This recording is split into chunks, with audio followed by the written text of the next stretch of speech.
I hate my tattoo. You hate it? I hate it. Well, perfect. I hate it. It's more like muscle stamina. Like how long can you sustain that in baseball, I feel like. Whereas football is once a week, but you're taking a pounding that one day. Yo. Hey, Paul, cut that out. Obviously, you're naked, so I want to make sure that. Are you just butt naked during that? Or the whole time? Yeah, like for 4 or 5 straight hours. All right, we're back with another episode. This is actually our first ever fan episode. We have a longtime listener of the podcast, favorite podcast he's ever listened to. He's always in the comment section, so it's like, you know what? We'll have a fan on today. We got a good friend, Christian Yelich, knows a little baseball. We're going to talk some baseball today. And also voted by our producers, the sexiest guest that we've had on the podcast. So give it up for Christian. Yeah, thanks for having me, guys. Appreciate it. It's an honor. Christian or should we call you Yelich? Whatever one you want. Which one do you like more? Christian's cool. All right, Christian it is. Yeah, let's get right into it, man. So personally, I'd like to talk some baseball first. I think that'd be a good way to kick it off. I'm a casual fan, but I mean, I love sports, right? So when you're watching football compared to college to the NFL, like majors and minors for baseball, like what's the biggest difference for that? Like when you're watching athletes, like is there like a huge telltale sign? I think just like the cleanliness of the game, the speed of the game. Like in the minor leagues, the best players, they move up every year. So if you're the best at your level, you keep going up. In the major leagues, they don't go anywhere. Those guys are super rich and they've been there for a long time. A lot of them are going to the Hall of Fame, and those guys stay there. So when you're a young guy trying to break into the league for the first time, like that's the biggest challenge, I feel like, is you're going up against guys that have done it at a really high level for a long time, and you have to kind of fit in, and it's almost like jumping onto the freeway for the first time. And you're just going, right? And for me, that's kind of what I see, and it's an adjustment period a lot of times for young players. And sometimes it can start off a little rocky, but then, the good ones figure it out and they stay there for a really long time. For sure. What was it like, speaking of, starting out, what was it like being so young down in Miami? Yeah. And just also, like you said, just figuring everything out. Like what was that? Yeah. I mean, look, I was thankful for it because I had the opportunity to break in at a really young age and get major league experience at a young age, where if I was maybe in a different organization, I don't know if I would have gotten that chance because we weren't great in Miami. My first year, I think we lost like 100 games or something. So that's a different situation than if you're coming to like the Brewers, right? Because we're in postseason contention every year. We've been a playoff team 6 of the last 7 years. So the learning curve, it's a little bit shorter, right? Because you're trying to win games and you don't have that like, okay, we can just like give these guys time to struggle and figure it out. Like you got to fit in and you got to contribute right away. Otherwise, like next man up because we're trying to win. So Miami, great city. Like I loved it there. I was supposed to go to UM actually. That's where I committed out of high school and ended up getting drafted by the Marlins anyway. So, I found my way to Miami a few years later. I went through the whole minor league journey before I ended up getting there. But man, what a good place. I was 21 to 25 was my years in Miami. Not a bad time. If you're going to be in Miami, you need to do it young. So you can, do whatever Miami activities there are and then still play at a high level. It'd be a little bit harder right now. Yeah. Because you grew up on the West Coast, right? In California. Yeah, I was a California kid. And then, then to the West Coast or to the Miami, obviously. Yeah. And then to Wisconsin. Yeah. Was that a big culture shock for you? It was different for sure. I mean, I had a pretty good idea I was probably getting traded, I thought I was gonna, and then I didn't think I was going to. At the beginning of the offseason, they were kind of starting to trade guys. They had new ownership come in, and it was kind of just like that group was kind of done, like our window. So they were going to kind of start to rebuild a little bit. And I figured I'd get traded. They traded Giancarlo to the Yankees. Ozuna went to the Cardinals. E. Gordon went to, I think, the Mariners maybe. So I was like, all right, I must be next. And then it got all the way down to like a week or 10 days before spring training. So I was like, all right, I guess I'm not getting traded. And then I got a call, like at the end of January, I got a call. So I got traded to the Brewers. And the thing about coming to the Brewers was I didn't really know anybody on the team. Like I'd have friends or known people kind of throughout the league at that point, except for here. Like I really didn't know anybody. I knew Bronny a little bit just from being like California kids and talking to him like before the game. But it was just like, hey, how's it going, man? Like, nice to meet you kind of deal. Yeah. So I didn't really know him. So that was a little bit like, I was like, all right, I've got no friends here. Like I don't know anybody. And then came out to FanFest like 2 days later, and it was like 0 degrees and snowing here. I was like, this is not California. It's definitely not Miami. You know, it ended up being one of the best things that ever happened to me and my career. And I've enjoyed my 7 years here, which is kind of crazy how fast it's gone by, you know, but I'm really thankful for it and, you know, been a part of some great teams and looking forward to, you know, the next however many years. Well, it's actually funny that you say that, you know, this obviously is in Miami, but, you know, in the time that you've been here, Milwaukee has grown so much, I feel like. And, you know, some people are actually saying that this is the new Miami. You're right. It has grown. We have the water. We got the lake. It kind of looks like an ocean if you don't know any better. But yeah, I mean, it's a great city. Like you said, it's grown a lot. There's a lot of cool things happening here. There's a lot of young people moving to the city. It's obviously a great sports state, as you know. Yeah. You know, like in our games on Sundays when you guys are playing, like, you know, when the Packers score a touchdown, because out of nowhere, like, we ball cheering. One and then everybody erupts going crazy. Like, the Packers must have scored a touchdown. So like, that's cool, you know, and the Bucks, obviously they've been doing their thing and they won a championship a few years ago. So it's a great sports state, great sports city. And it's a lot of fun playing here. If you could only go to one, would you, and somebody who's coming to Wisconsin for the first time, but they're going to go to one sporting event, would you send them to Bucks, Packers, or Brewers? Well, I've never been to a Packers game, so I don't crazy. know, which is we got to make that happen, which is not cool. I need to get up there. We got plenty of games. We got some time. If it works out this year, it depends, like when we wrap up and that whole deal, and like, if you guys are home or not. Like I feel like I got to do that at some point. Well, hopefully you guys are going very, very late into the year, and you know it just doesn't work out for that reason. Well, I mean, it might this year just because of like, you know, I'm not really playing right now, so I can get up there. But the IR boys, man. Yeah. So I feel like if you play sports in Wisconsin, you have to go experience like Lambeau Field and the Packer game, that whole deal. So just once. I don't know which one I would, you know. If you come earlier in the year, I know that you guys are a dome team. Yeah. So we're not gonna if you come earlier in the year, it won't be too cold. I know. We got spoiled with that. We get spoiled with the dome. Make it happen the next couple of weeks. With the dome. Yeah, we do, man. That's great. Well, you know, since, you know, we brought it up, we're both, you know, on the IR, the injury train right now, and just kind of figuring out ways to stay busy. Like, what's this process been like for you? I know for me, like, it's been pretty challenging, just like we were talking about before we started, just like finding things to do. Is there something for you, like being around the team? Obviously, I know that you're, you know, still there with those guys, like you said, celebrated the big win. What have you have you been approaching it a certain way to stay in that competitive mindset, or what's worked for you? Yeah, I mean, look, it's tough, right? You want to be out there, you want to be playing and contributing. And for me, it's really like the first time I've been on, you know, I've been hurt and stuff before, but it's really the first time I've had like a season ending thing where there was months to go before the season was over. I broke my kneecap in 19, but there was like 2 weeks left of the season, and then it was over. So that was a little bit quicker. This one's been like 2.5, maybe 3 months, depending on how far we go, of you just go and hang out and do your rehab every day. And it's all right at the beginning because it's kind of new and like you're fresh. And for me, like I had surgery a little over a month ago, so I was kind of prepping for that. And then you do that whole deal. And then once you're far enough removed from it and you're kind of a little ways into your rehab, you know, 5-6 weeks, it gets a little monotonous. It gets a little boring.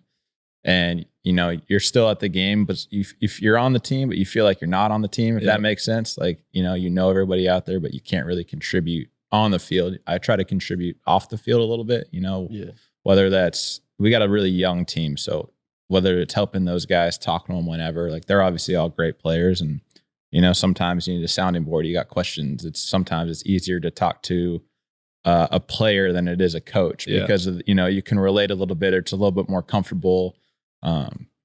So that's kind of how I've been trying to stay in it. You know, you do the best you can. Yeah, you got to drive the energy bus. That's about it. How about you? What have you been doing? Yeah, I mean, it's definitely not easy. I feel like it's a lot of the same, and you know, going in there and getting treatment still at the facility, and like you said, like I still see those guys, and I go to the home games. Yeah, it's like, you know, you do all the training, and obviously you were doing a little bit of the season before the injury, but for us it was training camp and all that, and then I got hurt in camp, and it's like, you know, you walk through the facility and you're out there on game day. And it's like, oh, like, what is kind of my role here? Trying to find that purpose. And so, you know, I found some solace in just kind of, you know, like you said, being a sounding board. We have a running back room. We have Josh Jacobs, who's doing really, really well right now, but it's his first year in the offense. So just kind of, if he has any questions about what I'm seeing out there, or what plays or whatever being called. Like he's come to me, and Manuel and Marshawn, those guys in there, they're a good group of guys, but kind of pretty much the same. I've been picking up a lot of hobbies. I've been up big on Pinterest, so I picked up baking, cooking, and some mixology. So if you need a cocktail or something, I can whip it up. Yeah, there we go. Yeah, I have no business anywhere near the kitchen right now. So. Oh man, do you want to do a quick little rapid fire questions? Yeah, whatever. Let's do it. Favorite baseball movie? I got a bunch of them, but probably for love of the game. Have you seen that one? No. I've not seen that one either. That one's a good one. I mean, sidetrack kind of, but if you want to know what the minor leagues are like, have you seen Bull Durham? That one I haven't seen either. Right, no. so if you want to know the minor, Bull Durham's a movie, but it's basically a documentary. And if you've ever lived the minor league life, you're like, this is basic. Have you guys seen Bull Durham before? Anybody? Nobody's seen Bull Durham? That's on the list. Right. I was hoping for a little Sandlot conversation. Sandlot's great too. Yeah, we're just gonna have a movie night. Yeah. That's our next episode. Major League, obviously. Yeah, Major League's you got Uke, in Major League. So, would you rather face a lefty or righty pitcher? Probably righty, but there's only certain lefties that you don't like to face, but yeah, I mean, righties, if they throw right-handed, you're like, it's cool. Let's get it off. My guess, it does not matter. Yeah. Your first cocktail of the night. What are you leading with? I don't know. I mean, I haven't been a huge drinker until we just clinched, had a couple that night, but I keep it pretty simple. Either, tequila soda, vodka soda, just something there you go. Clean. Something clear. Something clean, clear. Yeah. What's your nightcap then? I don't know, man. It's been this. So before we clinched, the last time I had a drink was probably April or May, actually. And I was just a couple beers with our hitting coaches at there's a tiki bar in Miami at the hotel we stay at. So everybody kind of I don't know. We had a really bad loss down there one night. So everybody was like, let's go to the tiki bar. So that was before then. I like it. You're talking about your hitting coaches. Mm-hmm. I've always tossed around the idea of being a dual sport athlete. Mm-hmm. I was a pretty good all-star little leaguer back in the day, little pitcher, little first base. And I know in the NBA they do 10-day contracts. Mm-hmm.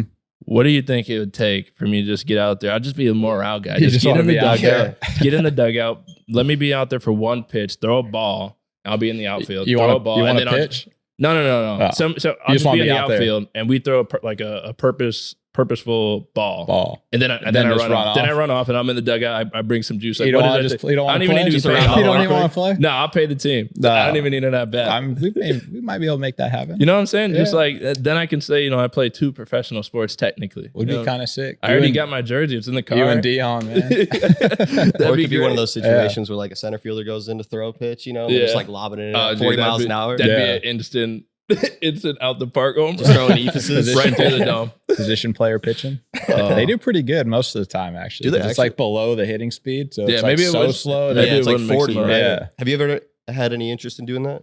No, I have zero interest in pitching. None. Some guys really want to do it. When we're getting blown out or you're blowing somebody out, they want to do it. I'm like, no thanks. You guys, you can have that. Why is that? You're 60 feet away lobbing the ball. Yeah, you can catch a screamer. Yeah, we were facing it happened to us against the Yankees in April. And I think somebody was pitching against Giancarlo or Judge. It's dude, this would suck. If you're a position player, this would suck. This is not ideal right now. But I actually got him out, so kind of worked out for him. So another rapid fire question here. So I saw that you bought a Rolex Daytona. Mm-hmm. Are you a big watch guy, watch collector? Would you? Starting to get, yeah. I really like watches. I'm not really I've never been a jewelry or chain guy or anything like that. So I've always really liked watches. And a bunch of our guys, we were in New York for opening day this year, and then knew a watch guy out there. So he came by the hotel, bunch of watches, and we had 3 or 4 guys that bought watches before the season started. It's just something to commemorate or remember opening day for. Yeah. And I was one of those guys, but some guys, it was their first piece, which is kind of cool, watching them. Yeah. How fired up they all were for that. I got into the watch game. My fiance's family, they own a jewelry store up in Green Bay. Oh, so nice. Rolex dealer. Yeah, shout out Rumley's. Yeah. Rolex and Breitling, Tag Heuer, all those watches. Sick. So I like to see that you bought a Daytona and all that stuff that. It's good culture. But yeah, baseball is a huge jewelry sport. I don't understand how those guys play with these huge chains on. Like I feel like that just like Just a irritate the hell out of me. football guys do too. Yeah, but those get snatched. They do. Bro, yeah. Like a keep to leave deal. I've seen so many guys have to like throw their chain off to the sideline. Like it looks great in pregame, like the first quarter, but it always comes off. You get tackled, or they intentionally are just trying to snatch your chain. Yeah, absolutely. That's a completely changes the mindset. You get your chain snatched. You ever used to rock the flag necklace? No, I was never really a necklace guy. We haven't baseball though. People like swing and stuff, and their chain will explode, and you got like diamonds all in the battery. They're like at second base, like on the ground trying to pick it up. But yeah, it's never been me. What's it like playing that many games? For me, the concept of playing so many games is wild, and I've obviously met a couple guys in the Brewers and stuff, and asked this question, but really thinking about it, like we play 17 regular games in a season, and obviously I know it's a completely different sport, as different physicalities. Yeah, you know, and so it's just like it's more like muscle stamina. Like how long can you sustain that in baseball? I feel like. Whereas football is once a week, but you're taking a pounding that one day. Hey, yo. Hey, Paul, cut that out. But it's like we never stay in the city over time. We're never playing the same team. Like, what's kind of that mindset? Like, how different is that? Yeah, I mean, it's a marathon, and it's more mental than anything. I think because you have to do it every day, and there's night games to day games, and then travel and. It's just a grind. Like, you know what you're signing up for in February of like the next 7 months. Every day, basically, you're playing. So we play 162 games, and I think it's 180 days. So it's just go. Night game, the night game to day game to the travel to like the 10-game road trips, the different cities and time zones, and, you know, flying. Like if you have a night getaway, like those suck. If you're playing a night game somewhere and then you're like flying 2 or 3 hours, like you're getting to the hotel at 4 or 5 in the morning, sleep real quick, like right back to the stadium, right back at it, you know? So, you know, it's mental, and then that physically adds up over time too, you know, because you are playing every day. You're on your feet for 3-4 hours. Like you're obviously not tackling or running into people, you know, most of the time, unless something happens out there on the field where, you know, but the things that you get banged up with throughout the year, like they don't ever really go away because you're just going, you know, and you need a lot of depth as a team because you're going to sustain injuries. And, you know, it's not like you can wait a week and then play. It's like you got to survive 2 weeks without that guy. Right. Or longer. In football, like it's like week 12 to 13 is kind of when you hit that wall, especially for younger guys coming straight out of college, straight through the combine, straight through camp, and then going straight into the season. Is there like maybe not a wall for you, like in baseball, but is there like a specific stretch that you remember at a point in your career? It's like, sheesh, like this, like this is straight willpower now because I'm going through it. Yeah. Everyone says August. I've always found for me, it's June. Like my whole career, June's been like the hard month because, you know, if you count spring training, you're about 3 months in, but you've got like 3-4 months to go. So you're you're far enough in it to where there's like, you can't see the start, and then you're also in the middle. So like the end's super far away too. Like you're not close to the All-Star break. You're definitely not close to the end of the year. Like September for me has always been cake because hopefully you're on a good team. It's a fun time of the year. You're trying to clinch a playoff spot. Like October's coming up.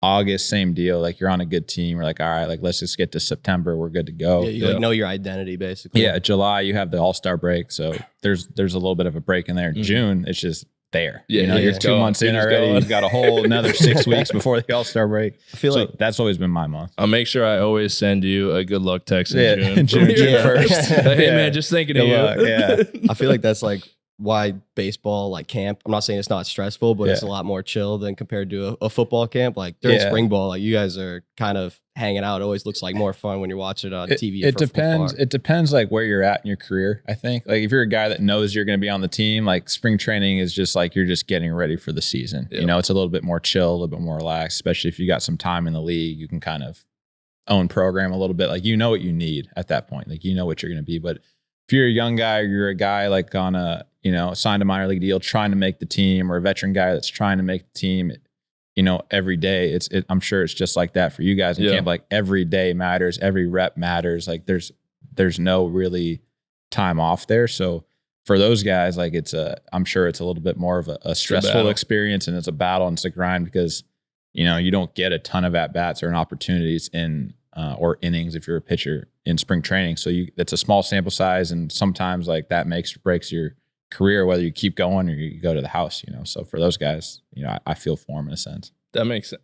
And actually, this is a great segue. I was going to ask you about your tattoo, and want to say I hate my tattoo. You hate it? I hate it. Well, perfect. I got it when I was 20 years old. Had no idea what I was going to get. As I was going to the thing, I was like, I just want to get a tattoo. Yeah. And I was with my buddy. He's like, I don't think we should do this. I was like, no, dude, I'm getting a tattoo. We got it. It'll be fine.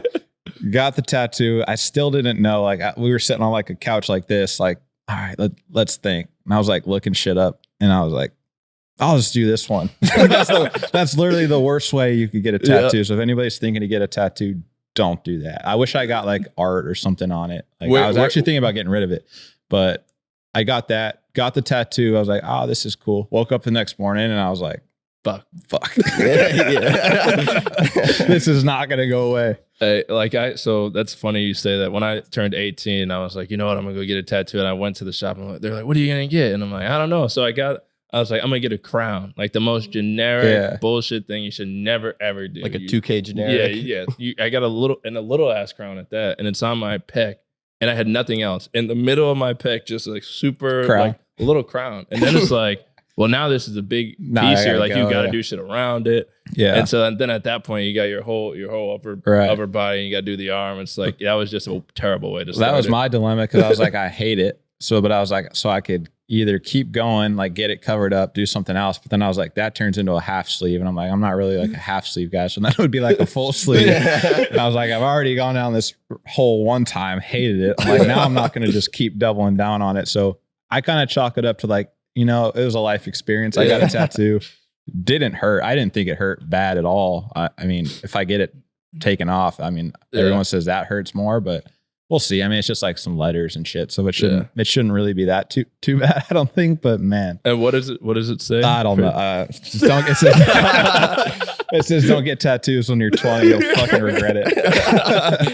That's great. Yeah, well, I do know this is a great segue, and everybody loves the bald content. I know that is it laser that you have to get the. Yeah, I think so. I was always waiting. I was like, well, shit, maybe they'll like invent something that like takes it off fast. Well, I will say I did some. So after I went bald, after our second year, I was like, all right, like how do I make it so I don't have to keep shaving my head? And it was like, gotta do laser, bro. And so I went into this laser hair removal spot, and it's like pretty much like all ladies in there. It's all like pink everywhere, and I'm like, all right, like am I in the right spot? And I go in there, and they get me all ready, and I got the little goggles on. And they just started zapping my head, dude. I'm in there tearing up, crying. Like, that shit hurt so bad. Your whole head was a scab. Yeah. I'm not like, for anybody who does like the laser hair removal, I know ladies do it all the time. I have like the utmost respect, because I did that shit on my head. And then so I went back for 2 more sessions, and like, you got to do like 8 sessions. I was like, nah, I quit. So now my hair only grows back. Yeah, I keep like around the like I keep trying to tell the girl at the cul-de-sac. Yeah, it only so your weakest hairs go first, and so now they go first, and so where all those weak hairs were that I did the laser hair removal, they really don't grow back, but like all the strong hairs I had on the side of my head grow back, and so like if I don't shave, it's just like straight cul-de-sac. You have to go like 8 times for the hair. Yeah, well for me, you made it to like 2 or 3. Yeah, I did 2 or 3, bro. Yeah, I was like, I need numbing cream, so they started putting numbing cream on me. And then the third time, they had the numbing cream, and they had like almost like a cryo chamber, like they were spraying like cold air on me to like just try to numb the pain. I was like, absolutely not, never again. Just chalk it up. Yeah, I'll just wait for the rest of the hair to go. Bam. All right, so that'll be fun. Yeah, I mean, but like maybe I'm just soft as shit. I don't know. Probably not. Probably not. I don't know. Oh man. But yeah, sorry. That's just brought up some PTSD for me. I was thinking about that laser. I did want to ask you, I heard you're a big Chipotle guy. So in the minor leagues, yeah. So I got like this rep of being like this like Chipotle fiend, which don't get me wrong, I like it. But somebody put up like this stat. It was me and this guy, JT Realmuto, who's the Phillies catcher. Me and him were like best friends with the Marlins. Got drafted the same year. We're like roommates for like 6-7 years in the minor leagues, major leagues, everything. So in the minor leagues, you're in all these crazy cities. Like you don't know anything. Like you know, you don't stay at like the nicest places. Like you're kind of grinding. Yeah. And so anything that's around, it's basically like Chipotle or whatever, you know, a really other bad option. So like, you're like, all right, well, I guess we're going to Chipotle. And we went all the time.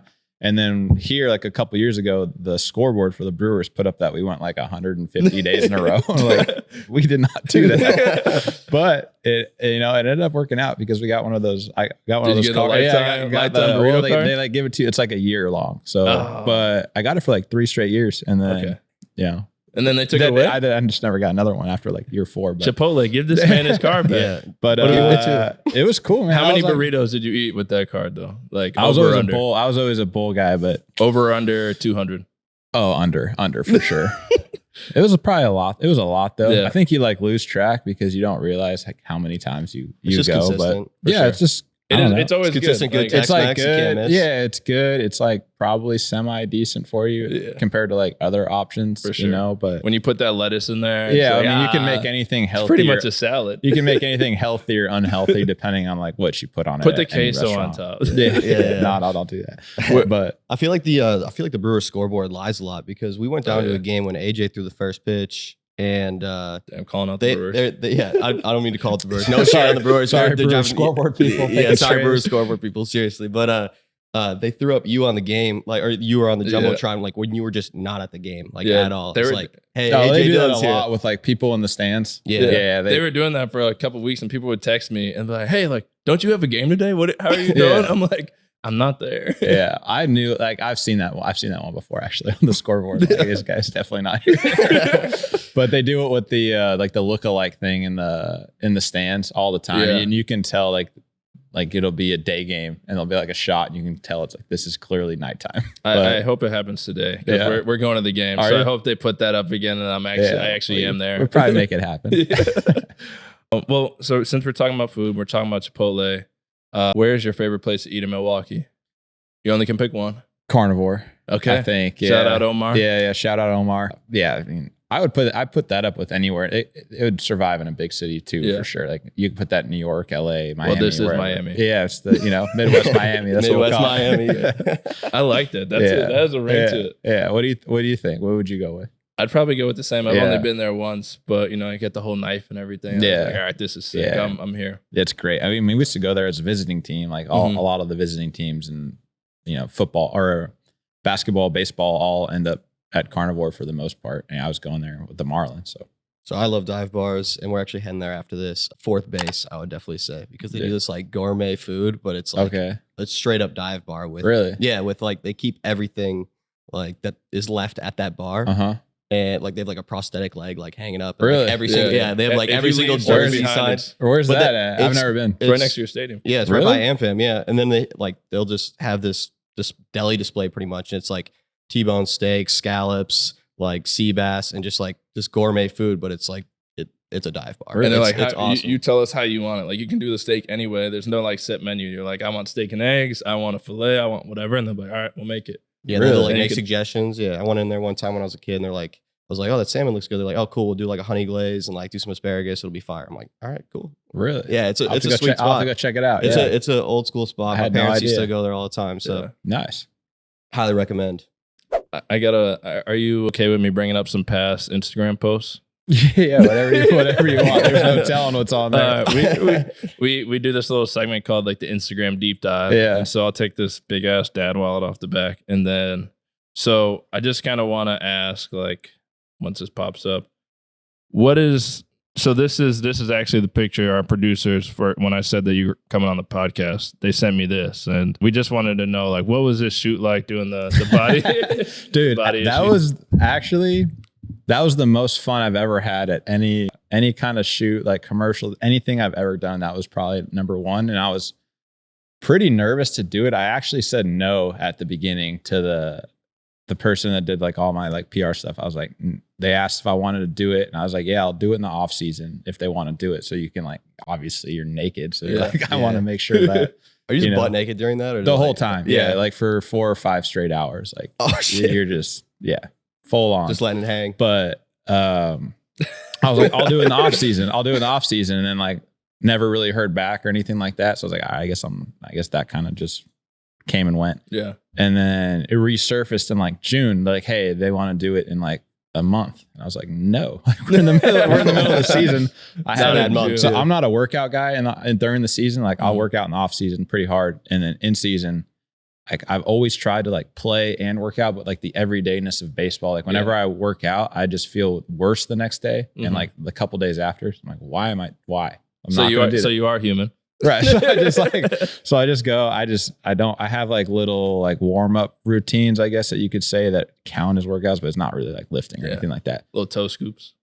Yeah. Some like med ball stuff, like, you know, cause I had all my back stuff. So it was kind of just like an activation type deal. But anyway, didn't work out or anything it'd been months since February. And they're like, we want to do the shoot. I was like, no. And she goes, well, I'm not going to tell them no. I'm going to give you 3 days, let you think on it. And then if you still don't want to do it, cool, we won't do it. And I was like, all right, well, I'm going to say no in 3 days then. And then kind of started talking to people and they're like, you should do it. I was 27 at the time. Like, that's kind of I looked at it more as like a life experience, something that you'll look back on. And it's kind of outside the box of like something that I would typically do. Yeah. And I'd had friends and stuff that had done it before. So it wasn't like I kind of was going into it like blind. I knew what I was getting into. And I was all cool with it until you get there. Like, leading up to it is kind of fine. And then once I got there, it was still kind of fine. It was in like an abandoned, like, building or something in Milwaukee on like an off day during the season. So it went on an off day and you go there and then you do like, there's like a trailer, you get like that famous robe that you see where it like has like the body issue type deal. And then like you're in like the hair and makeup type thing in your robe. And then as we were walking from there to the set, I was like, what the fuck are you doing, dude? But at that point, it's too late. Like you're there, you're like pot committed to it. And tattoo all over again. Yeah. I would do this before the tattoo again. I would do this again like tomorrow over getting another tattoo. We actually do have a photographer. He was So I think like my photographer actually had like photographed like presidents and stuff like that too. And then like me naked running around Milwaukee. But so I remember going, and when I was like walking up to the set, I was like, oh no, what are we doing here? And then like that's when the heart started going a little bit. And then because it's like it's a full on set, like it's catered, there's full on like production people, there's everything there, everybody's just watching everything. And so like there's like a TV setup, so like every time like the camera flashes, clicks, the image pops up right on the TV to see if it's like good or not. And like you have to do so many takes because everything has to be perfect, you can't have any slip ups on that thing.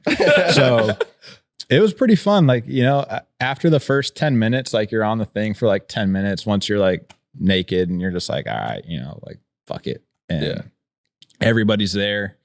And then after that, you're like, it's kind of turns into like normal. And then for me, it like became kind of fun because it was like outside the box, and I had a blast. It was way more fun than I thought it was going to be, but and that was 6 years ago. And like people still talk about all the, like, obviously, people still talk about it all the time. And it's something that I'm really glad that I did because I usually wouldn't do it. And so it was one of those things where looking back on it, I was like, this was a lot of fun. Yeah, I think that's cool because it's one of those things where for most people, like you said, it's very outside their comfort zone. So it's cool to hear you were like, actually, that was like one of the best experiences I've ever had. Yeah, which was surprising to me because going into it, I didn't think it was going to be like that. And then after, I was like, you know what? Like that was sick. I'm glad I did it. I do want to know, like, what was the temperature like in this abandoned warehouse? It was so hot, dude. Okay. Like, we were sweating. If they had the AC on, it's freezing. Like, they did you wrong. They did me wrong. Yeah, dude. I was sweating in there. It was so hot. We're actually thinking. We do like a little college football and NFL pick'em and keep track throughout the season. We're looking for some kind of like not punishment, but like the loser has to do body something. shoot. So we might do a little body shoot. Yeah, I gotta hit the gym. So we gotta lock in on that. That would be a funny like fantasy football punishment. If you lose, get last. You have to recreate the body issue because I don't think they do it anymore. Really? Didn't Prince Fielder, wasn't he the first one to do like that baseball? He was like, one? Yeah, he was. Or the first noticeable one because he had that big gut at the time. Yeah, he did it. I want to say that the year I did it was the last year they did it because I don't know if I've seen it since then. We'll start it up. We'll start our own. Yeah, the Toonentodillon body pick issue. It back up. Yeah. If you want to do it again, man, we got you. Yeah. So I got a good one here. You have like the most insane doppelgangers, by the way. Yeah. And it's not the one you don't want to see. It's this is one with Pete Davidson here. Back in the day. Camera. Yeah. Yeah, what was that? I mean, did you? He was cool. I mean, so I forgot how that happened, but it was like my Marlins days, some interview. Someone was like, what did people like yell at you all the time? I was like, people yell at me that they yell Pete David. They still do every night. Like, it doesn't matter where we're playing, home, away, road, doesn't matter. Someone thinks it's the first time that they think it's the best thing they've ever said, you know? I love it. Like, hey, Pete Davidson. You're like, cool, good one. I've never heard that one before. But anyway, somehow it got back to him when he was on SNL because it was an interview and I kind of was talking about it. And then we connected and somehow the Marlins like connected when we were in New York. And that's when he came out when we were playing the Mets and they had set it up as like a surprise, but nobody told any of us. Or like the strength coaches or anything. So like he came like running out there and our strength coach was like, hey, get the fuck out of here, man. Like some random kid. Like, no, he's cool. He can stay. Like, and so he like went through stretch with us, batting practice, like that whole deal. He was cracking, like he's hilarious. Yeah. Obviously from everything you've seen. But even like me and him kind of like we've met a few times and each time he was like, yeah, no, like we don't really look alike. Yeah. But he's cool. It's a cool experience getting to meet him and good dude for sure. So like, go ahead. Yeah. I feel like baseball's got like the best chirps, like most unique, like people yelling. Yeah. Creative stuff. What's when you're in the outfield, yeah, you're in the outfield, you just get crushed, you know, like you just have to stand out there for 2-3 hours a night, you know, with visiting fans. And then it's always in the middle of the game once people are like a little liquored up and they've got some courage and they want to show off for their friends or their girl that they brought to the game or whatever. And you're just like, you're a loser, dude. Do you have any good ones though? Like creative ones that were like made you chuckle? Yeah, I mean, a few times, every now and then, like somebody will come with like something creative, but then like if you go play in Wrigley or something like that, it's basically just everybody, you know, giving you the bird, the worst, the worst. And it's like, what are you guys yelling about? I will say we've gone to some places. One that I think is pretty good that they get guys with is when they're cheering your name, like yell it, and they're like. They seem like a fan. Then you look, they're like, you fucking suck. It's like, all right, yeah, you got that was it. A good one. That's pretty good. Sometimes, every now and then, you're like, all right, that was pretty funny. Yeah. But what are the guys? Is it Tennessee that has the End Zone Boys? The End Zone Boys. Yeah. You can explain. Yeah, I mean, I'm on this End Zone Boys algorithm right now, and it's basically these guys that just sit in the end zone of Titans games and just like scream at players, and their chirps are just absolutely hilarious, just screaming at people, be like, "You're big for no reason." Can you guys hear them? Oh yeah, they're really? Right there. Yeah. Sure. I don't really even like well, even playing. I'm the End Zone Boys. You know, I'm the one screaming, so they definitely just like hear me. close to like when you're warming up, or like actually during the game, you could hear them too. Both, really, but especially pregame. Pregame, yeah. Some position groups warm up in the end zone, so yeah, and then like certain stadiums are designed a little different. So like one that's bad is the Lions. Their fans aren't actually too bad, too crazy, but like they are like very close. Like you hear them nonstop. We played them last year at Thanksgiving, and we had somebody, I'm not gonna say who it was or whatever, but this group was just chirping them all day, nonstop. I'm just like, dude, like relax. Like and he's just super drunk. And he just turned around and he's like, man, why don't you go pick up another fucking plate, bad bitch? He just spazzed on him. Like, just sometimes you lose your cool, dude. Like, that shit is annoying. And then you're like, you know, that's what they want you to do. Yeah. And then they got it on video. When you like acknowledge them, like that's their entire goal. Yeah, then so if you just like ignore them and like just pretend like they don't exist, like I feel like that pisses them off more when you just act like you can't hear them. So, you know, being out there on the field, we have the Miller Lite race during our games up on the scoreboard all the time. And there's like little animated beers running across the stadium. You guys have the sausage race. We've actually put Will, he was the Italian sausage one game, did the run. I got dusted. Do you ever watch those games? Do you have a favorite sausage? We always watch, because you never, I mean, people eat shit pretty hard on that race. Every now and then you're like, are you all right? Because usually it's like right in front of our dugout where they're going. And then I've never done it, but I feel like they're pretty top heavy, right? Yeah, you got to be tall to do it. You got to be tall or like lean back or something like that. You have to like right before you start, you're supposed to like lean back and then like go, and then just kind of like you stay upright, like really like try to lock in the core there, because like you can tip. And I do regret not like, you know, making a little more physical of a race because because some people like run around and like right by the dugout, you can kind of see them like start losing it, and every now and then they just slam. You're like, you good? And then they just kind of stumble off the field. And you're like, well, show goes on. You know? Bottom of the sixth coming up. You know? Do you have a favorite sausage to win it? Which one loses all the time? It's chorizo, right? Chorizo's the heaviest. Yeah, well, that's why they lose all the time. Yeah, the hat is like the I heaviest. got you. Because that's what I wanted to be. I was like, I want to do the chorizo. Like I thought that was for all the game day bettors. We just gave you an insider tip. I should have known. I should have known that. The Italian's the lightest. That's why I took That's why it wins all the time. Yeah, gotcha. We got one more deep dive, and because you were talking about the physicality, you're like, you don't get hit all the time in baseball. This picture here, you just I got smoked on that. I got smoked on that one. There's a couple. I mean, every now and then you'll like run into the fence or something like that. But there's not too many contact plays in baseball. They took a lot of them out actually. Like that was kind of just like perfect storm of. I think the throw kind of took him up the line as you're sliding. And so, a little bit of contact there, but you're not really allowed to take out the guy at second anymore. You're not allowed to run the catcher over, which, probably for the best just because it keeps guys on the field and it keeps them healthy. But those are also some like kind of exciting plays in baseball, but you also understand at the same time because especially the catcher one. Yeah, the railroad. Just getting blindsided. You're trying to like catch the ball and somebody that's got like full head of steam just smokes you. Like, all right, I can see why. That's that early 2000s ball. Yeah, you're like, I can see why they took that out. I was in the league still when it was you were allowed to do it for like a year or two. I never did it in the major leagues, but it was still a thing for a few years. That's how I feel about we have like you could cut. That changed like right before I got to the NFL, like the different rules. You can only cut within the tight end boxes. Yeah, or the tackle boxes. And then it has to be squared up. And like a certain 5 yards each side, like it's a whole thing. You can't, no perimeter cutting and stuff. Is there a rule like in the MLB that you want to change or that you don't like that was changed since you've been in the league?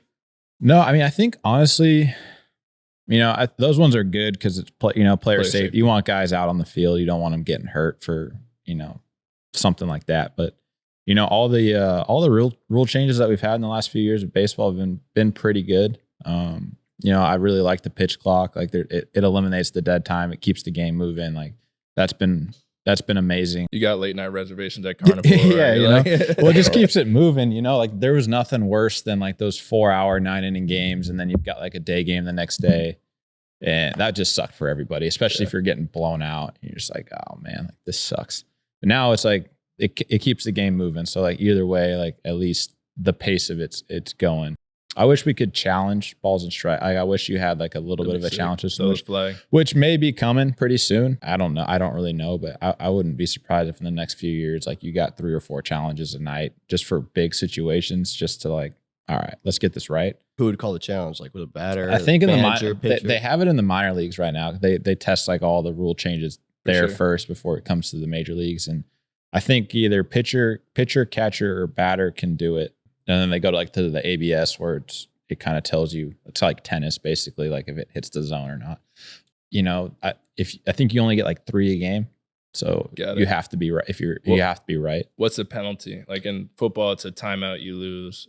It's pretty instant, but you only get a few of them, so you better like make sure it's like a good spot. For if sure, it's, 2-0 and a guy calls a strike, you're like, you should probably let that one slide. Unless. It's a huge situation. I feel like some of those sliders though, like hit the bottom on the ABS. I don't want it. I don't want automatic balls and strikes. Just keep the umps.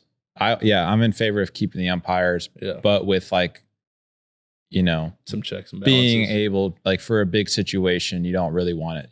And I think even sometimes the umpires are kind of they want to get it right too. Yeah. In a big spot, but. I think if you have the whole game like ABS, like that's no good. Like, cause like you were saying, there would be a lot of unintended consequences with it. And you have to like make sure that technology is perfect for like each guy. And there's a lot of ways where it just wouldn't be right now, I don't think, but that's just my opinion. For sure. I do want to talk about like some of the good that you've done in the community and then like kind of just open it up to anything you got going on.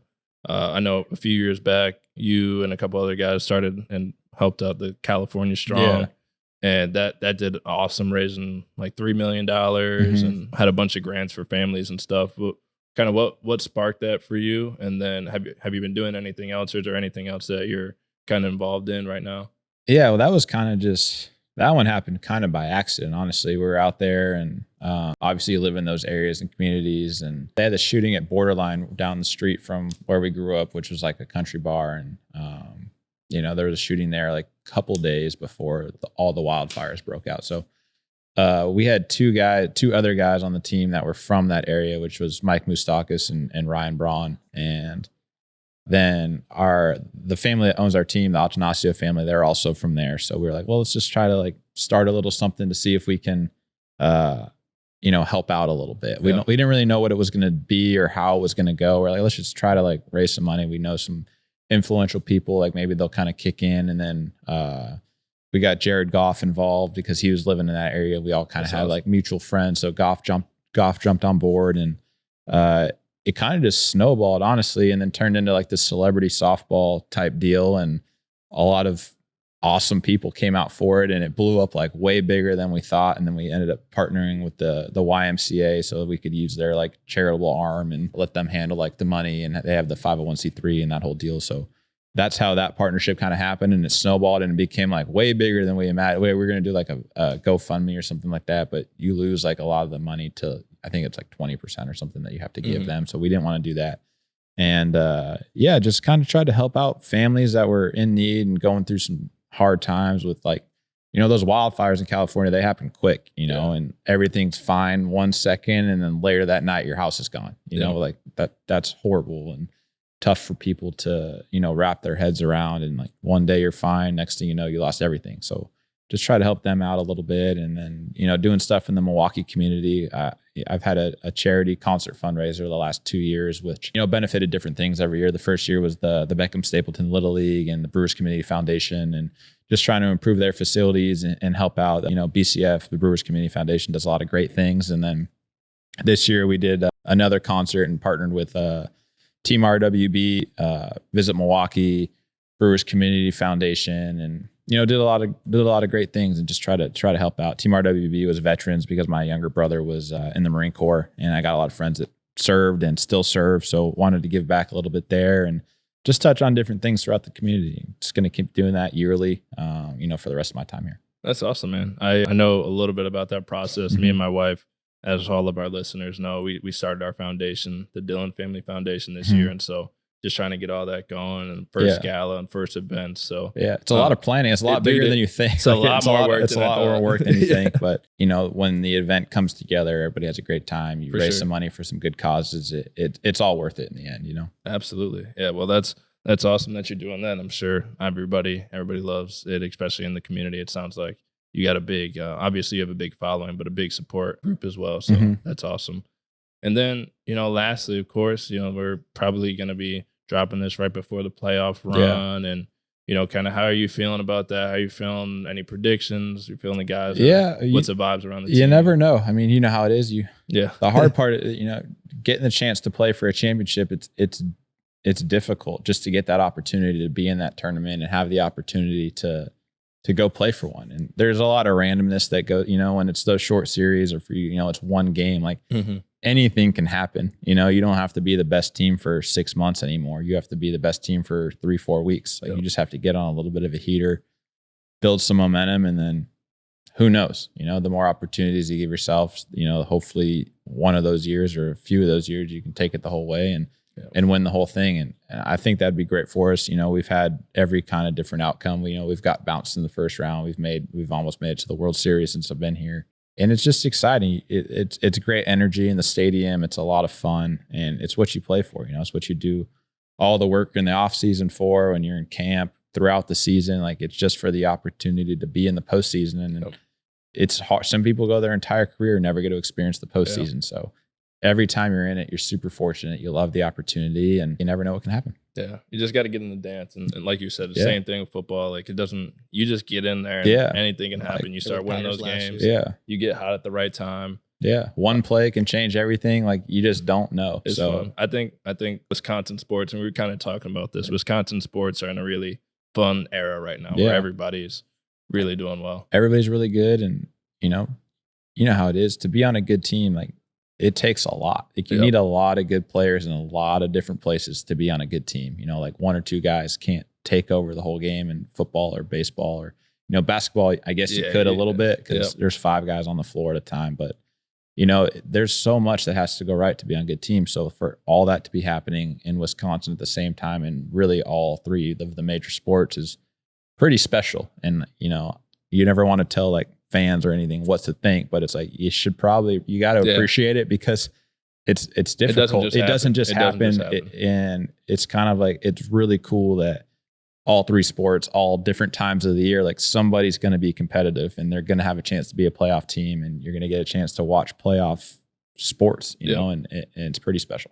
I've yet to be to. I've been to a few Brewers games, but I've yet to be to a playoff game. So this is the year. You got to come check it out. You got to come to a Packer game. That's how you got to come to a Packer game. You got to come to a playoff game.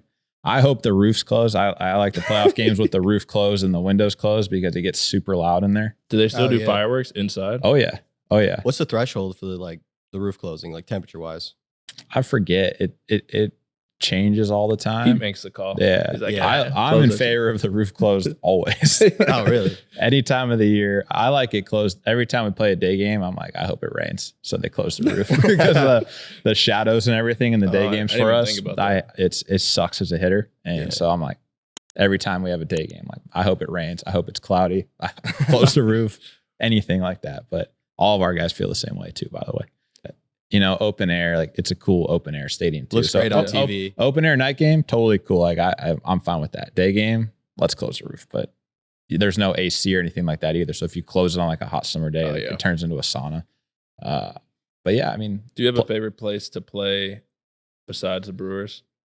My number one, I mean, I grew up in LA, so I really like Dodger Stadium. It's special for me, but I think my favorite stadium to play in is Fenway Park, Boston, just because of like the history. It's right there, like in the middle of the city. It just like pops up as Fenway, and just Boston's. It's a great sports city. Yeah, the fans are going to be into it, and it's just the Boston Red Sox at Fenway Park. Like, doesn't really get more. Yeah, it's just I'm impartial to Boston sports. Yeah, going to BC and being from the East Coast. Right. So yeah. I've sat behind the green pole once as a kid. Yeah, those old poles, like the old school stadium. There's seats where you can't see shit. Yeah, but like, I love it. It's a great atmosphere there. Like, it's just old school. Like, you can feel the history when you're there. Like, the clubhouses, everything are super small. Like, you can tell like this has been here for a really, really long time. Like, there's been some of the greatest players of all time have played here. And it's kind of like Lambeau. There's so much history there where all the greats of the sport have, like, they've been there. They've seen the same things that you've seen. Like, they've been in that same batter's box, that same field. Like, the sight lines are all the same, like the players and the time, like the modernization of the stadiums are different, but the actual field's still there, still the same thing. Awesome. Have you tried to aim for the Green Monster before? I mean, I've never homered there. I really want to. It's coming. We played there this year. I hit one off the wall in center field. I was like, oh shit, come on. But one of these days, like, that would be pretty cool, because you try to any of those historic stadiums that you play in. Like, Yankee Stadium's different because it's not old Yankee Stadium. It's still cool. Like, you're in Yankee Stadium, and you can tell that it's the New York Yankees, but it's just different than if it was like old Yankee Stadium. Sure. Wrigley, I don't know. It's a cool atmosphere, but it's Wrigley. It's just like the Cubs type deal. You're just like, nah. I really like Dodger Stadium. San Diego's cool. Atlanta's cool. There's a lot of great places to play, but Fenway, I'd have to say number one for sure. We got you a gift, and you're one of the first to receive this. All right. We're working Dillon merch here, so we got you a shirt. I didn't know your exact size. We went with an XL. Okay. So appreciate you, dude. Yeah, for sure. Thank you. One of the first, we're gonna keep rattling those out. Hey, that's sick. So I'm always looking for new shirts too. So I think we got like a surfing cowboy shirt on right now too. So I'll have to throw this one on. A little Toonentodillon action. Yeah. And then I figured, I know we jersey swapped before, but I feel like a jersey swap for the podcast would be sick. Yeah, we can do that too. That would be cool. Do you have anything before we kind of finish up? Do you have anything coming up, or any shout outs or anything you want to let people know about? We're pretty much a Wisconsin-based podcast so far, so. Not too much other than, we got the postseason coming up, which would be cool. Hopefully, we're looking back on this a little bit later and we're still in it, making a deep run, and ain't no telling. We got to win a World Series one of these years, especially while Uke's still around. And obviously everybody, if you been in Wisconsin for 5 minutes, you know who Bob Uecker is and that whole deal. He's an absolute legend, and we're always fortunate to have him around. Great guy. So it'd be nice to get him a World Series since he's been with the organization team for so long. This is the year. Got to be the year. I love it, man. Appreciate you. Yeah, coming thanks for on. having me, man. I appreciate you guys.